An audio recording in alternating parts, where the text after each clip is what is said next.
Baik, Assalamualaikum warahmatullahi wabarakatuh.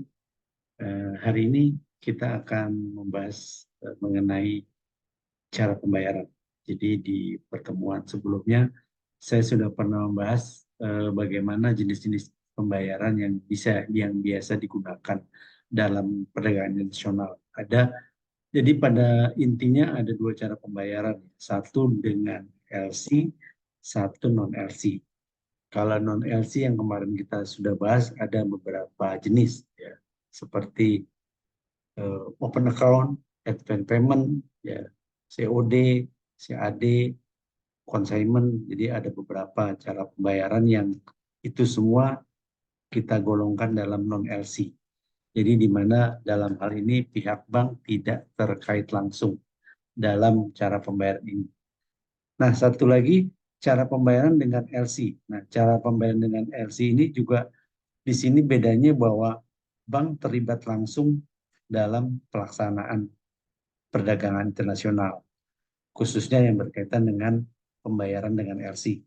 Kalau yang non LC kemarin bank tidak berkaitan langsung, jadi tidak bertanggung jawab langsung, terutama juga dalam dokumen, ya, dalam protek pembayaran. Nah, yang LC ini bank akan bertanggung jawab dari segi dokumen, dari segi pembayaran. Nah, untuk LC sendiri dasar hukumnya adalah undang-undang eh, internasional yaitu ICC ya, International Chamber of Commerce untuk yang internasional. Yang untuk lokalnya bisa kita lihat di PP nomor 1 tahun 92 tentang dasar hukum LC dan juga edaran dari BI tanggal 17 Desember 1993 yang mengatur tentang LC. Jadi kalau LC sendiri, kalau di Indonesia mungkin kita kenal dengan SKBDN atau Surat Kredit Dokumen Dalam Negeri. Kalau di luar negeri kita kenal Letter of Credit atau juga ada yang bilang dokumentari kredit. Ya, sama saja. Jadi penyebutannya aja yang berbeda. Nah, untuk publikasi LC ini sudah mengalami beberapa perubahan.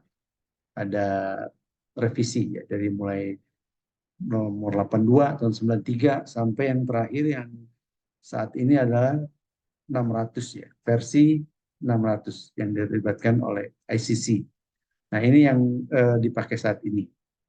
Untuk definisi, kita bisa lihat bahwa dalam UCP 600 atau according UCP 600, DLC adalah simply defined. Jadi, sesuatu yang gampang didefinisikan.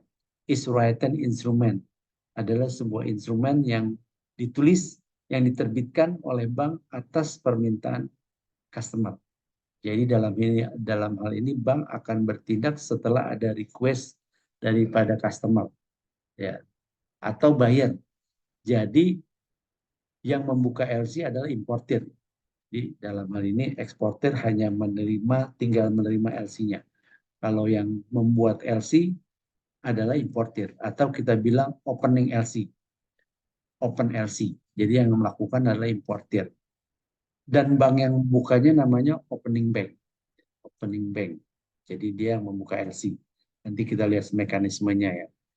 Di mana bank berjanji akan membayar kepada eksportir atau beneficiary atas penjualan barangnya, atas layanannya. Dan tentu ada persyaratan bahwa eksportir ini harus menyerahkan dokumen yang lengkap, ya, comply with, sesuai dengan LC, as stipulated in the letter of credit, and meet all other terms and conditions set out in letter of credit. Jadi dalam hal ini bank pembayar atau opening bank akan membayar sesuai dengan yang ditagih dalam LC tersebut dengan syarat eksportir melampirkan dokumen yang sesuai dengan yang dipersyaratkan dalam LC. Itu intinya ya. Intinya. Untuk manfaatnya nanti LC itu saat ini mungkin sebagai cara pembayaran yang aman, walaupun nanti ada beberapa kelemahan ya, untuk tapi paling tidak membantu pembiayaan dalam ekspor impor, walaupun nanti ada beberapa kelemahan juga ya. Tapi ini saat ini yang paling aman ya. Paling aman adalah bisa dipakai adalah letter of credit. Ya. Cuma kelemahannya ada beberapa kelemahan bahwa nanti kalau kita pakai letter of credit tentu biayanya akan lebih besar ya dibandingkan dengan yang non LC. Dan juga kelemahan lagi bahwa bank dalam hal ini tidak terlibat dengan barang, hanya dokumen. Jadi yang terkait dengan barang, bank tidak terkait sama sekali. Yang dipegang oleh bank adalah dokumen. Mungkin itu salah satu kelemahan. Jadi kalau ada terjadi dalam kejadian atas barang tersebut, bank tidak bertanggung jawab.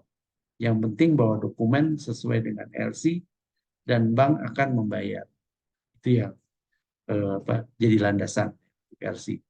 Nah, tadi mungkin kita bahas mengenai prosedurnya dulu ya, bahwa nanti kalau dalam transaksi jual beli, maka jika si penjual menginginkan misalkan kita mau beli barang dari luar negeri, si penjual bilang bahwa dia atau kita harus membayar dengan menggunakan LC atau dia lebih aman dibayar dengan menggunakan LC. Nah, maka berdasarkan permintaan itu yang dituangkan dalam sales kontrak, maka buyer atau importir melakukan pembukaan LC di banknya buyer. Misalkan di Indonesia PT ABC membuka LC di Bank Indonesia atas permintaan PT XYZ misalkan di Amerika atau di negara lain ya. Maka berdasarkan hal tersebut importir datang ke bank di Indonesia, khususnya bank devisa. Jadi setelah itu bank akan memberikan yang namanya formulir pembukaan LC yang harus diisi oleh si importir. Nah, setelah importir mengisi yang namanya form pembukaan LC atau aplikasi ya aplikasi opening LC, maka bank akan menerbitkan LC tersebut kepada banknya si eksportir yang di luar negeri. Misalkan kalau dia di Singapura atau di Malaysia, maka bank yang di Indonesia akan menerbitkan LC ke bank yang di Malaysia, tempat si eksportir berada. Nanti bank yang di Malaysia akan menerima LC tersebut dari bank yang di Indonesia. Mungkin kita sebut saja, misalkan contoh ya, bukan membawa merek ya. Misalkan banknya di Indonesia BCA. Nanti BCA akan mengisu LC tersebut kepada Bank of Malaysia, misalkan Bank of Malaysia. Maka setelah Bank of Malaysia menerima LC tersebut dari BCA, maka dia akan meneruskan LC tersebut kepada nasabahnya dia selaku eksportir. Jadi setelah diteruskan, maka si eksportir sudah mempunyai kewajiban untuk mengirimkan barang tersebut kepada pembelinya tadi di Indonesia. Maka setelah mempersiapkan barangnya, eksportir mengirimkan barangnya tersebut ke Indonesia. Nah, di sinilah perbedaannya. Jadi pada saat dia setelah kirim barang ke Indonesia, maka dokumennya aslinya invoice, packing list, dokumen pengapalan, bill of lading, maka diserahkan ke bank, ya, tidak langsung ke importir. Inilah bedanya yang dinamakan dengan pembayaran dengan LC. Jadi Bank Malaysia akan menerima dokumen asli dari eksportir tersebut, maka di sini fungsi bank adalah mengecek dokumen tersebut. Apakah sesuai dengan LC? Jika tidak sesuai, maka dikembalikan untuk diperbaiki. Sampai dokumen itu menurut bank benar-benar sempurna dan sesuai dengan apa yang diminta dalam LC tersebut. Maka setelah dokumen clear, Bank Malaysia akan mengirimkan dokumen ke BCA tadi. Ya, kirim dokumen sekalian mengajukan klaim bahwa ini dokumen sudah saya kirim dan silakan bayar sesuai dengan nilai yang ada di LC tersebut. Nah, BCA sebagai pihak yang menerima dokumen maka akan kembali mengecek dokumen tersebut apakah sesuai tidak dengan yang diturunkan dalam LC. Jika ada penyimpangan, maka akan diberitahukan kepada Bank Malaysia bahwa ini ada penyimpangan, misalkan contohnya penyimpangannya nama barangnya berbeda atau hal lainnya. Nah, setelah itu juga minta persetujuan. Kalau memang si eksportir, si importir nanti, misalkan Bank Malaysia tadi tentu akan memberitahukan kepada nasabahnya ya bahwa ini ada penyimpangan, dan juga Bank BCA juga akan memberitahukan kepada importirnya. Maka setelah ada komunikasi, kalau memang diterima, maka barulah BCA memberikan dokumen tersebut kepada importir dan segera melakukan pembayaran. Ya. Si importir akan menerima dokumen tersebut, maka importir sebelum menerima dokumen tersebut akan melakukan pembayaran ke BCA. Nanti BCA juga akan melakukan pembayaran kepada Bank of Malaysia. Setelah Bank of Malaysia menerima pembayaran, maka akan diteruskan kepada eksportirnya. Jadi disinilah mekanisme letter of credit selesai. Jadi intinya bahwa bank di sini terlibat secara langsung mengamankan dokumen, mengamankan pembayaran. Jadi kalau dokumen tidak lengkap, maka bank akan menahan pembayaran tersebut sampai dokumen itu lengkap. Ya, kecuali kalau ada persetujuan dari pihak-pihak yang terkait dengan LC, eksportir, importir, semuanya mereka setuju, maka bank bisa saja melakukan pembayaran setelah ada eh, persetujuan dari kedua belah pihak. Nah, itu proses daripada letter of credit. Jadi bisnisnya prosesnya seperti itu ya.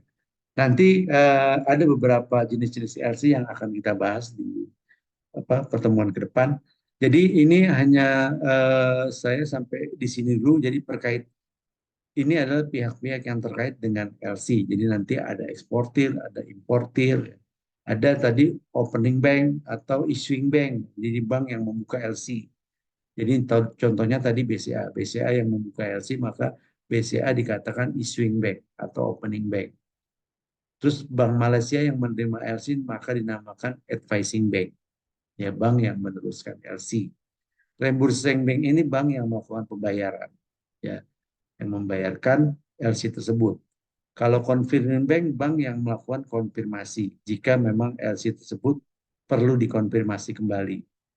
Dan ini adalah transferring bank, bank yang melakukan transfer. Mungkin jika bank tersebut tidak, reimbursing bank ini misalkan tidak punya rekening bank langsung yang harus dibayarkan kepada issuing bank, kepada advising bank, ya, maka bisa jadi melewati transfer bank atau bank lain yang sebagai penengahnya. Ya, nanti kita bahas lebih detail mengenai transferring bank. Apa sih transferring bank atau reimbursing bank? Ya, atau apa sih confirming bank? Ya, nanti kita bahas secara detail.